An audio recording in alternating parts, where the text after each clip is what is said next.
Assalamu alaikum dear student. Myself Muhammad Raviz Ajmal, subject specialist biology. Bismillahirrahmanirrahim. Chapter number 4, Cells and Tissues.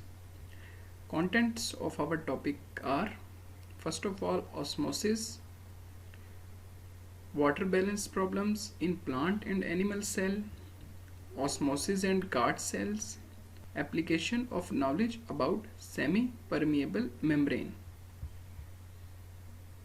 By the end of lecture, student will be able to learn about what is osmosis, what is meant by the term tonicity, and what are the types of solution on the basis of tonicity, water balance problems in cells, relation of osmosis and guard cells, application of knowledge about semi-permeable membrane.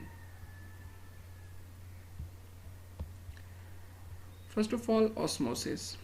Osmosis is the movement of water across a semi-permeable membrane from a solution of lesser solute concentration to a solution of higher solute concentration. Let us understand with the help of diagram. दो portion है. First of all inside cell का portion and second outside the cell. So osmosis की definition को हम देखें तो movement of water molecules across a semi permeable membrane, यानी water movement across a semi permeable membrane. Cell में जो cell membrane होती है वो सेमी परमिएबल मेम्ब्रेन होती है. हमने लास्ट लेक्चर्स में डिस्कस किया था कि जो सेल मेम्ब्रेन है वो सेमी परमिएबल मेम्ब्रेन है. So osmosis, the movement of water molecules from a semi permeable membrane from a solution of lesser solute concentration. अब तो इस सेल में इनसाइड द सेल क्या है, सोल्यूट की कंसंट्रेशन हाई है, जबकि आउटसाइड द सेल सोल्यूट की कंसंट्रेशन ज़्यादा है. According to the definition, water molecules move किस तरफ करेंगे, from lower solute concentration towards higher solute concentration. So this is osmosis, यानी वाटर की movement across a semi permeable membrane और lesser solute concentration towards higher solute concentration. Important terms to understand. First of all, solvent, then solute and solution. Solvent. Solvent are substances which are able to dissolve other substances. E.g. water is a universal solvent. Solvent ऐसे substance जो कि other substances को dissolve करने की अहलियत रखते हों वो क्या कहलाते हैं, solvent कहलाते हैं. जैसा कि वाटर क्या है, यूनिवर्सल सॉल्वेंट है. हम बायोलॉजिकल टर्म में देखें तो वाटर हमारी बॉडी के 70 to 90% वाटर पे कंसिस्ट करती है. सो सेल के लिहाज से वाटर क्या है, यूनिवर्सल सॉल्वेंट है. देन है solute, is a substance dissolve in another substance और अ सॉल्वेंट. सॉल्यूट क्या है, ऐसे सब्सटेंसेस जो कि डिसॉल्व होते हों किसी और सब्सटेंसेस में, या वो सब्सटेंसेस जो सॉल्वेंट में डिसॉल्व होते हों वो क्या कहलाते हैं, सॉल्यूट कहलाते हैं. जैसा कि सॉल्ट और अ शुगर. हम अगर सिंपल एग्जांपल को ले लें तो अगर हम एक गिलास वाटर का लें तो उसमें हम 1 टीस्पून सॉल्ट की या शुगर की ऐड करें तो जो सोल्यूशन बन जाएगा उसमें सॉल्वेंट क्या है, हमारा वाटर सॉल्वेंट है, जबकि जो हमने शुगर या सॉल्ट हमने ऐड किया है वो हमारा सॉल्यूट है. देन है solution. Solution is a mixture of solvent plus solute. Solution क्या है कि solvent और solute के mixture को हम क्या कहते हैं, solution कहते हैं. इस डायग्राम में हम easily understand कर सकते हैं कि solvent क्या है, हमारा water, और solute क्या है, substance हम add करें, वो salt भी हो सकता है, sugar भी हो सकती है, तो हम उसको क्या कहते हैं, solute कहते हैं. और दोनों का कॉम्बिनेशन क्या कहलाता है, सॉल्यूशन कहलाता है. The rules of osmosis can be best understood through the concept of tonicity of solution. Rules of osmosis को समझने के लिए हमें टॉनिसिटी के कंसेप्ट को जानना ज़रूरी है. फर्स्ट ऑफ ऑल, टॉनिसिटी क्या है, refers to the relative concentration of solute in the solutions. Tonicity से मुराद यानी एक सोल्यूशन में सोल्यूट की क्वांटिटी या मिकदार कितनी है वो उसकी क्या कहलाती है, टोनिसिटी कहलाती है. On the basis of tonicity there are further 3 types of solutions. First of all, hypertonic solution, hypotonic solution and isotonic solution. Hypertonic solution, hyper mean more and tonic mean solute, यानी ऐसा solution जिसमें solute की concentration ज़्यादा होती है क्या कहलाता है, hypertonic solution. The solution which has relatively more solute concentration. Then hypotonic solution, hypo mean less and tonic mean solute. तो इससे क्या मुराद है कि ऐसा solution जिसमें solute की concentration कम होती है hypotonic solution कहलाता है, has relatively less solute concentration. Then है isotonic solution, iso means same and tonic means solute. Isotonic solution have equal concentration of solutes. In this diagram we also easily understand the process of osmosis. First of all, इस diagram में हम देख सकते हैं कि एक beaker में हमने वाटर मॉलिक्यूल्स और शुगर मॉलिक्यूल्स को लिया है. वाटर मॉलिक्यूल ब्लू डॉट्स को रिप्रेजेंट कर रहे हैं और शुगर मॉलिक्यूल, और ये सोल्यूशन जो है वो सेपरेटेड है सेमी परमिएबल मेम्ब्रेन से.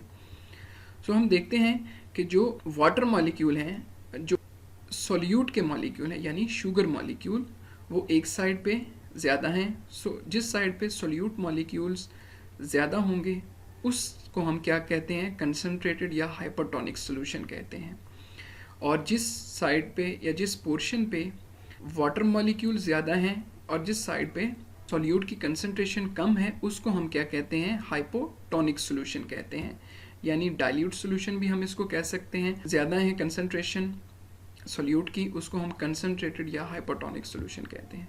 सो according to the definition of osmosis, तो वाटर की मूवमेंट किस तरफ होगी, toward from lesser solute concentration towards higher solute concentration.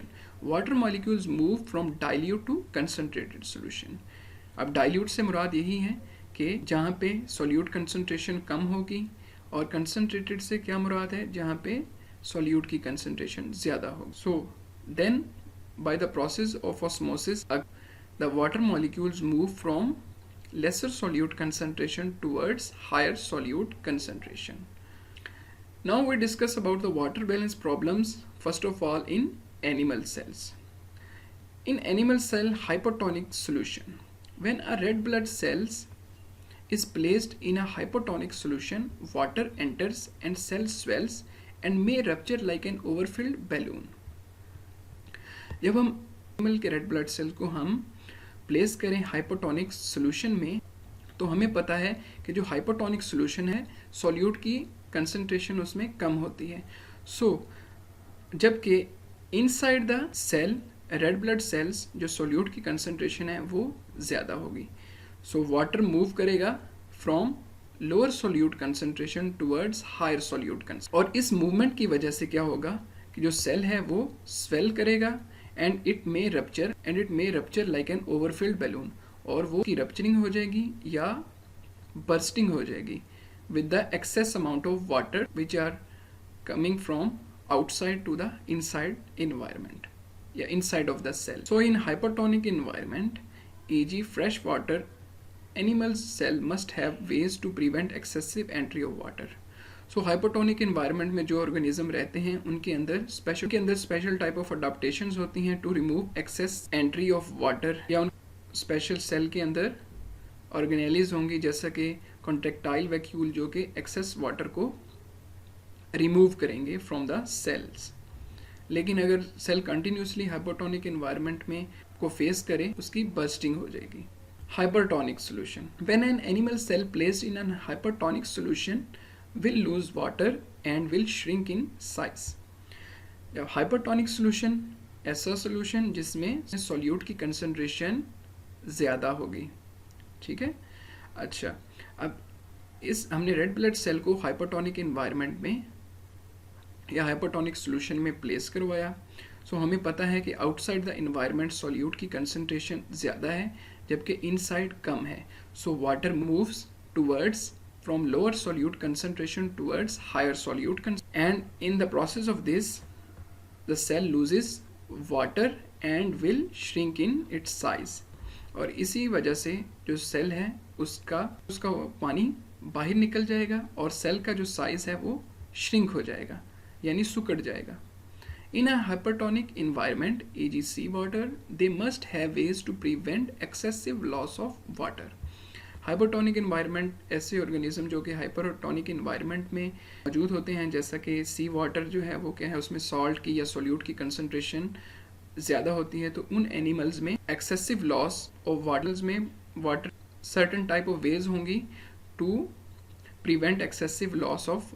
अब इनमें स्पेशल ऑर्गन्स भी आ सकते हैं, जैसे कि जो मेरीन फिशेस हैं उनमें गिल्स की अडॉप्टेड होती हैं, उनके अंदर क्लोराइड सेल्स मौजूद होते हैं जो कि सॉल्ट को एक्सेस सॉल्ट को बाहर रिमूव करते हैं from their body. In an isotonic environment, when an animal cell such as red blood cells is placed in an isotonic solution, the cell volume remain constant because the rate of which water is entering cell is equal to the rate at which it is moving out. Then third one जो solution है वो क्या है, isotonic solution है.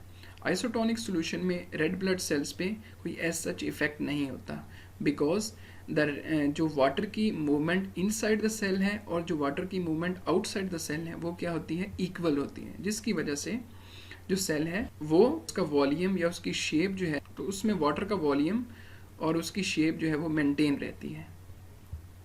Then water balance problems in plant cell. In hypotonic environment, water balance problems are somewhat different for plant cell because of their rigid cell walls. Most plant cells live in hypotonic environment.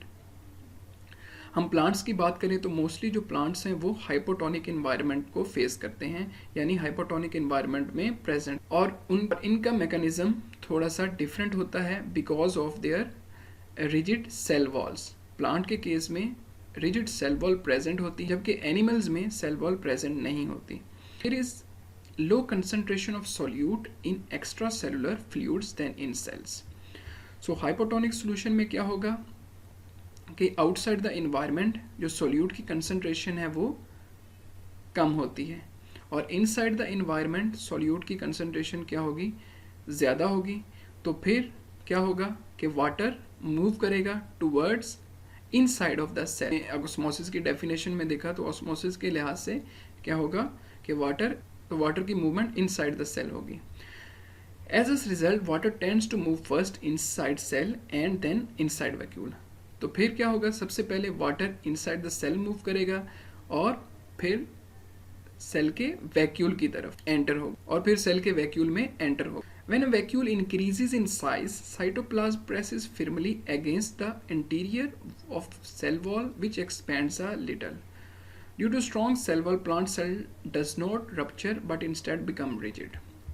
जैसे जैसे water entrance cell के अंदर, plant cell के अंदर होती जाएगी, वैसे वैसे सेल का साइज जो है वो इंक्रीज होता जाएगा. लेकिन इसमें होगा क्या कि एनिमल के केस में होता था, जैसे जैसे वाटर एंटर होता था सेल में तो सेल स्वेल होते थे और एक स्टेज ऐसी आती थी जिसमें वो बर्स्ट हो जाते थे. लेकिन प्लांट के केस में क्या होगा, साइज तो इंक्रीज होता रहेगा लेकिन plant cells do not burst because they have rigid cell wall which prevents them from bursting. और ये rigid cell wall जो है वो इनको बचाती है किससे, bursting से. The outward pressure on the cell wall exerted by internal water is known as Turgor pressure.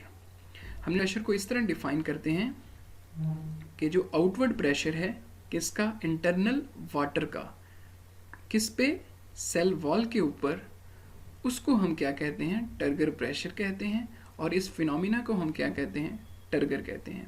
Pressure है ये बहुत इम्पॉर्टेंट होता है किन में, नॉन वुडी प्लांट्स में और श्रब्स में, क्योंकि यही उनके सेल को शेप प्रोवाइड करता है, टर्जिडिटी प्रोवाइड करता है. Hypertonic environment. Hypertonic environment, a plant cell loses water and cytoplasm shrinks. Hypertonic environment में क्या होता है कि आउटसाइड सोल्यूट की कंसंट्रेशन क्या है, ज़्यादा है और इनसाइड सोल्यूट की कंसंट्रेशन कम है. सो वाटर ने ऑटोमेटिकली थ्रू ऑस्मोसिस मूव करना है फ्रॉम इनसाइड टूवर्ड्स आउटसाइड, और जिसकी वजह से as a result and hence as a result cell loses all of its water and become shrinks, and the shrinking of cytoplasm is called plasmolysis और जाएगा, और this shrinking is known as plasmolysis.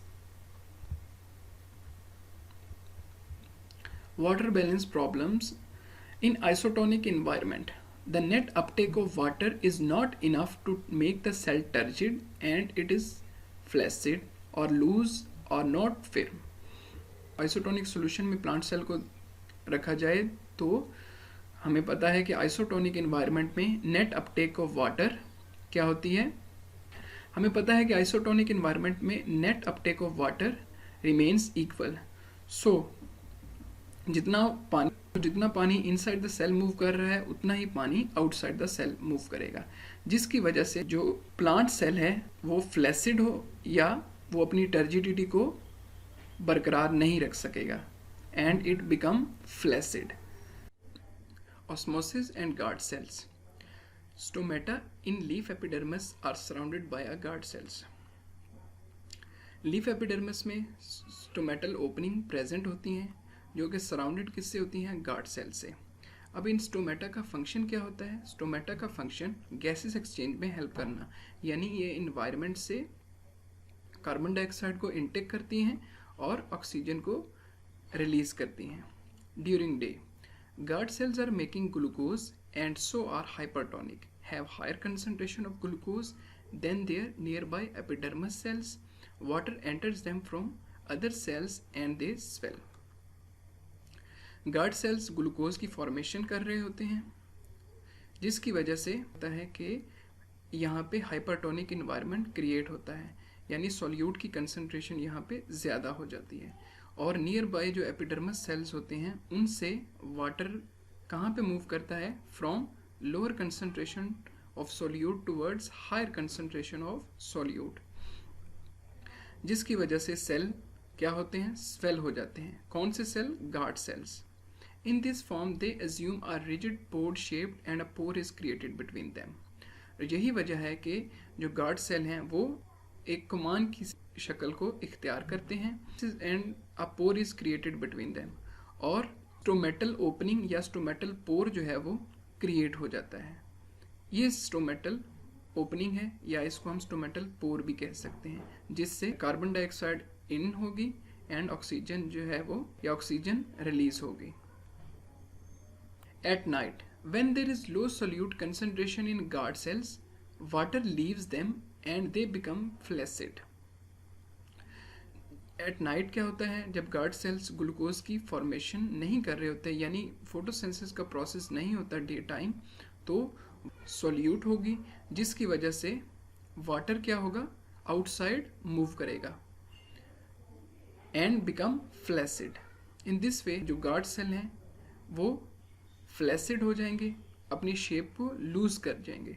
In this form both guard cell rest against one another and opening is closed, जिसकी वजह से guard cell क्या होंगे, resting position में चले जाएंगे और जो ओपनिंग थी स्टोमेटल ओपनिंग वो क्या होगी, क्लोज हो जाएगी and hence stomata are closed.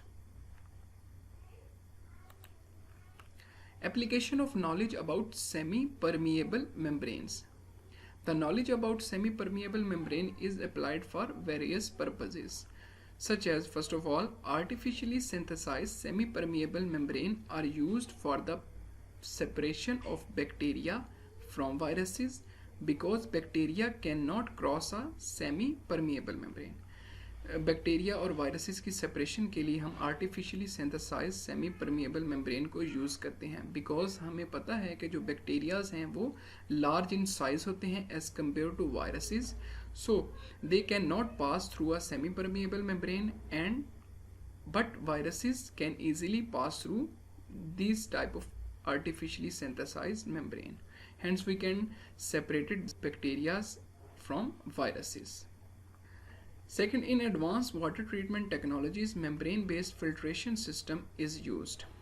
Advance water treatment technologies में मेम्ब्रेन बेस्ड फिल्ट्रेशन को यूज़ किया जाता है. In this process, semi-permeable membranes separate salts from water by the special process known as reverse osmosis. अब यही technique जो है semi permeable membrane की यूज़ करके हम साल्ट्स को फ्रॉम वाटर सेपरेट करते हैं by the help of process known as reverse osmosis. अब ऑस्मोसिस वाटर में हमें पता है कि वाटर मूव अक्रॉस करेगा through semi permeable membrane where there is low solute concentration towards higher solute concentration. लेकिन रिवर्स ऑस्मोसिस में क्या होगा, इसके रेसिप्रोकल होगा, इसके उल्ट होगा. यानी इसमें हम प्रेशर को अप्लाई करेंगे अनफिल्टर वाटर पे जिसमें कंटेमिनेंट्स हो सकते हैं, सॉल्ट की कंसंट्रेशन ज़्यादा हो सकती है, solute different type of solute उसमें प्रेजेंट हो सकते हैं. जब प्रेशर अप्लाई किया जाएगा तो सेमी परमिएबल मेम्ब्रेन से जो वाटर है वो पास कर जाएगा और ये वाटर जो है वो फिल्टर्ड फॉर्म में हमें अवेलेबल हो जाएगा, जबकि जो कंटेमिनेंट्स हैं वो इसमें से पास नहीं करेंगे. And this and process known as reverse osmosis. So ये था आज का हमारा topic. Now we move towards our assessment of the topic and assignment. यही हमारी असेसमेंट भी होगी और आपकी असाइनमेंट भी होगी आज के टॉपिक की. सो इम्पॉर्टेंट MCQs कौन कौन से हैं? So important MCQs, shrinking of cell cytoplasm in a hypertonic solution is called option A osmosis, option B plasmolysis, option C deplasmolysis, and option D active transport. Animal cell will burst in hypertonic, isotonic, hypotonic solution or none of these. When red blood cells are added to water, the cell burst. The reason: RBC cannot survive outside the human body. RBC react with an antibody present in the body. RBC gain water from surrounding water by osmosis. RBC are crushed by atmospheric pressure. So these are some options. आपने suitable option इसमें select करना है. Relative concentration of solute in the solutions being compared is referred to as A option tonicity, B hypotony, C turgidity, and D osmosis. So these are important MCQs and also your assignment.